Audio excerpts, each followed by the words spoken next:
Você já percebeu como que a dívida é um elemento que está presente em todas as relações que a gente estabelece com as pessoas? Um exemplo, se você avaliar qual é a dívida que você tem com seus pais, né? Os seus pais, desde que você nasceu, criaram você, gastaram dinheiro com você, perderam muitas noites de sono, gastaram tempo, energia com você. Isso até os 20 e poucos, 30 anos de idade, quando você sai de casa, se é que você já saiu de casa. E mesmo assim, depois que você sai de casa, às vezes você ainda fica duro, fica um pouco apertado, precisa de ajuda. Quem ajuda, em geral, são lá os seus pais ou os seus responsáveis, né? Então, qual é o tamanho da dívida que nós temos com os nossos pais? Qual o tamanho da dívida que você tem com seus pais? É uma dívida impagável. E, inclusive, os nossos pais, ou a maioria deles, pelo menos, nem quer que a gente pague e nem pensa nisso como uma dívida, de fato. Por isso que a gente chama isso de amor, porque é justamente aquela dívida impagável e que justamente por ser impagável, o credor da dívida não aceita que ela seja paga. Fala, não é disso que se trata. Não é do dinheiro que foi gasto, não é da energia que foi gasta, tudo isso foi gasto. Mas o que ele espera receber, na maioria dos casos, como recompensa por esse gasto, é justamente o amor do filho, é justamente o cuidado e a atenção do filho. Então, só dando esse exemplo, tem inúmeros outros exemplos que a gente pode dar em termos de amizade, dívidas menores, né? Quando você chama um amigo seu para sua casa, você oferece para ele um banquete, você faz isso em geral e espera dele que ele te convide também para um banquete na casa dele, né? Porque quando você chama, ele se sente na obrigação de fazer isso em algum momento futuro, porque ele se sente endividado relacionalmente com você. Você ofereceu para ele um grande banquete, você proporcionou para ele um bom momento, logo ele acredita que ele deve retribuir, porque assim ele foi ensinado. E não é assim só na nossa sociedade. David Graeber faz uma análise, um estudo de como isso funciona em muitas sociedades ao longo desses últimos 5.000 anos. Ele é um antropólogo e os antropólogos em geral buscam entender certas generalizações que a gente pode fazer dentro das sociedades e o que essas generalizações têm de semelhante. Então, uma das coisas que ele entendeu foi que a dívida está inclusa em todas as relações. O que o sistema que a gente vive faz? Não só esse novo sistema, né? O capitalismo neoliberal, mas todos os sistemas que existiram antes disso e que tinham como objetivo escravizar as pessoas ou submeter as pessoas a algum tipo de lógica, de funcionamento. O que eles fizeram em geral foi capturar a lógica da dívida em todas as relações e matematizar, quantificar essa dívida. Porque quando você matematiza, quando você quantifica, você torna impessoal. E aí quando você torna impessoal, você pode usar força para obrigar o sujeito a pagar aquela dívida. É justamente por isso que Graeber diz que violência e impessoalidade dos números estão intrinsecamente ligadas. Uma não existe sem a outra. Você só tem alguém disposto a quebrar suas pernas para que você pague a dívida se ele sabe exatamente quanto você deve. Então ele vai lá te cobrar.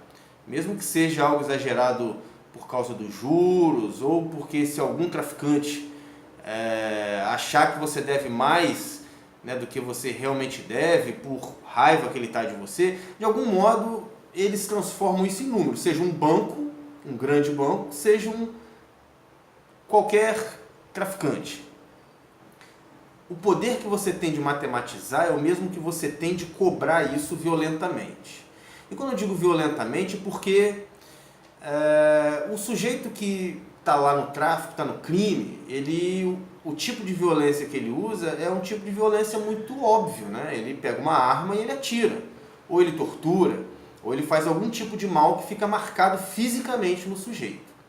Agora, e os bancos e as grandes instituições, o que elas fazem, né? o tipo de violência que elas usam não é a violência física. Porque se a gente for voltar lá para Foucault diz que, analisando as sociedades disciplinares aí desde o século XVII, XVIII, ele se dá conta de que essas sociedades usavam a força física para disciplinar os indivíduos. Só que a partir do momento aí do século XX, mais ou menos, a gente começa a ter uma outra forma de controlar as pessoas, né, que não apenas a disciplina física. Você passa até agora a um outro tipo de relação que é o controle. Então, a partir do controle, você consegue saber onde cada indivíduo está e você consegue, de algum modo, gerir os comportamentos e as ações daquele indivíduo e mais, de toda uma sociedade. Isso é muito importante a gente entender, porque Graeber diz que a dívida é central nas relações humanas. Toda relação humana, como eu já tinha dito, é baseada em dívidas. E aí, Deleuze, que vem logo depois de Foucault, faz uma análise muito interessante sobre o endividamento, quando ele argumenta, né, que das sociedades disciplinares a gente passou para as sociedades de controle, que operam não mais pela violência física e pelo constrangimento de você estar dentro de uma instituição para ser disciplinado, mas agora elas operam pelo endividamento. A sensação, elas infundem em nós a sensação de que a gente está constantemente endividado. Endividado de muitas maneiras, não apenas financeiramente, como eu tinha dito. Até porque toda relação humana é uma relação de dívida, querendo ou não. Mas que é justamente essa relação de dívida que nos conecta. Porque eu me sentindo endividado com um bem que alguém me fez, eu vou lá e retribuo esse bem que alguém me fez. No entanto, as instituições, como eu tinha dito, capturam isso e usam a seu favor, matematizam e usam a seu favor. Logo, a dívida passa a ser um eixo controlador das ações das pessoas na sociedade. Então, como que as instituições manipulam isso, né? Em primeiro lugar, e obviamente usam isso, fazem isso para usar a violência. A economia, através da linguagem econômica, faz com que a gente tente matematizar tudo, todos os aspectos da vida, né? Todos os divertimentos que a gente busque, todos os encontros que a gente busque, tudo que tem a ver com aquilo que não seria matematizável, a linguagem econômica transforma em números, transforma em matemática.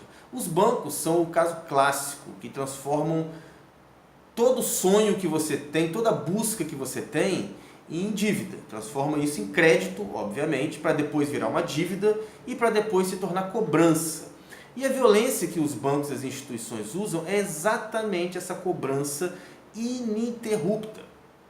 Se você já teve alguma dívida com o banco, como eu conheço inúmeras pessoas que tiveram, sabem que o seu celular não para de tocar, porque eles ficam constantemente assediando os devedores, né? Eles são os credores que se tornaram credores porque impuseram juros absurdos, juros mensais, e que na história da humanidade isso é novo de fato. Os juros eram anuais, né? Quando existia juros, e obviamente que a lógica do juro existe há muito tempo, mas não necessariamente em todas as sociedades, mas essa lógica do juro por mês é uma forma de escravidão, é uma estratégia de escravidão muito clara que os bancos têm. As religiões endividam aí pela ritualização, né? Então você precisa ter a frequência nos cultos, você precisa participar dos rituais, você precisa dar o dízimo também, porque aí é uma dívida matematizada, que muitas usam. E aí, obviamente, que a nossa subjetividade passa a ser fabricada, óbvio, a partir da culpa e do medo. Porque todo mundo que recebe um telefonema de cobrança, que recebe um e-mail de cobrança, conheço muita gente que gela por dentro, né? Imagina isso constantemente, é uma forma de tortura. Da mesma maneira que privar alguém do sono, que é um tipo de tortura que os americanos fazem muito, e não só eles, né? É usada há séculos já, mas que ficou muito famosa por causa dos americanos, é um tipo de tortura que você não infunde, né, uma dor física, especificamente. Você só impede que o cara durma. Da mesma maneira, né, as empresas de cobrança que ficam ligando em nome dos bancos e impede que muita gente tenha um sono tranquilo. Porque ficam violentamente ligando para essas pessoas e assediando essas pessoas quanto às suas dívidas. Agora, isso é algo que faz parte da nossa vida e que a gente é mergulhado nesse caldo. E o problema disso, além de fazer com que a gente passe a agir com base na culpa e no medo, outro problema disso é que a gente passa a reproduzir essa mesma lógica no nosso dia a dia, no nosso microcosmo. Quantas vezes você já não se relacionou com as pessoas, e geralmente com as pessoas mais próximas, né? Namorado, namorada, o pai, a mãe, o marido, a mulher, os filhos.